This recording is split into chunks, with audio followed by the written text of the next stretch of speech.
आज हम भारत के उस महान वीर योद्धा की जयंती को याद कर रहे हैं जिसने भारत के मान सम्मान और स्वाभिमान की रक्षा का दायित्व अपने कंधे पर उठा रखा था। आज भारत के उस महान इतिहास पुरुष की जयंती है जिसने मुगल इतिहास को शर्मसार कर दिया था। जी हाँ, आज हम उसी वीर महाराणा प्रताप की बात कर रहे हैं जिसने जिंदगी भर घास की रोटियां खाना तो मंजूर किया, लेकिन मुगलों की अधीनता कभी स्वीकार नहीं की। महाराणा प्रताप का जन्म भारत के वीरभूमि राजस्थान के कुंभलगढ़ में 9 मई 1540 को हुआ था। उस समय भारत में मुगल साम्राज्य अपने चरमोत्कर्ष पर था और इसलिए महाराणा का संघर्ष भी मुगल सल्तनत के सर्वशक्तिमान शासक सम्राट अकबर से हुआ था।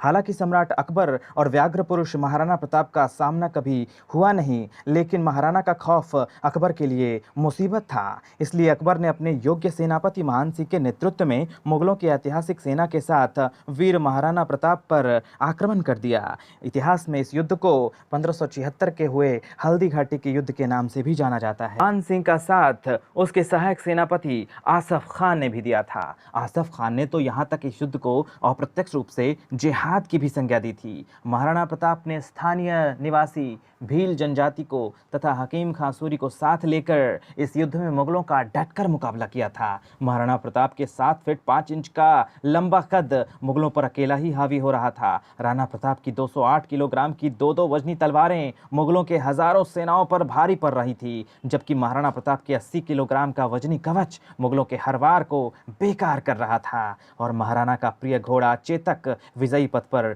निरंतर गतिमान था। महाराणा का यह स्वरूप मुगलों के स्वप्न में भी बहुत डरावना था और यह विनाशकारी स्वरूप मुगल सम्राट अकबर के लिए चिंता का कारण था। धधकते ज्वाला सा गतिमान महाराणा का बलशाली भाल राजा को अलौकिक शक्तिमान बना रहा था।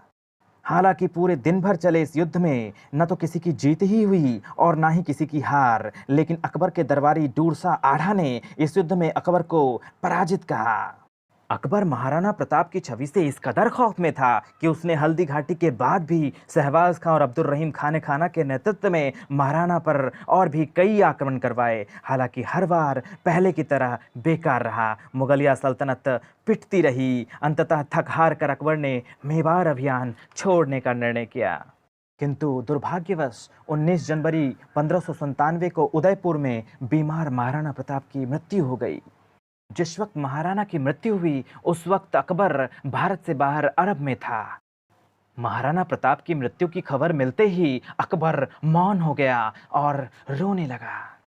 अकबर की आंखों से आंसुओं के अंबारे बहने लगे, क्योंकि अकबर जानता था कि धरती पर महाराणा प्रताप के जैसा दूसरा कोई शक्तिमान राजा पैदा ही नहीं हुआ। अकबर की इस दुर्दशा को देखते हुए अकबर के दरबारी डूरसा आढ़ा ने मुगल दरबार में अकबर के संदेश पढ़े और उसने कहा, हे गहलोत राणा प्रताप सिंधी, तेरी मृत्यु पर सम्राट ने दांतों तले जीभ दबाई है और निश्वास के साथ आंसू बहाए हैं, क्योंकि तूने कभी अपने घोड़ों पर मुगलिया दाग नहीं लगने दिया। तूने कभी अपनी पगड़ी किसी के सामने झुकने नहीं दी। तेरी रानियां कभी नवरोज़ों में नहीं गई और ना ही तू कभी झरोखे के नीचे आया।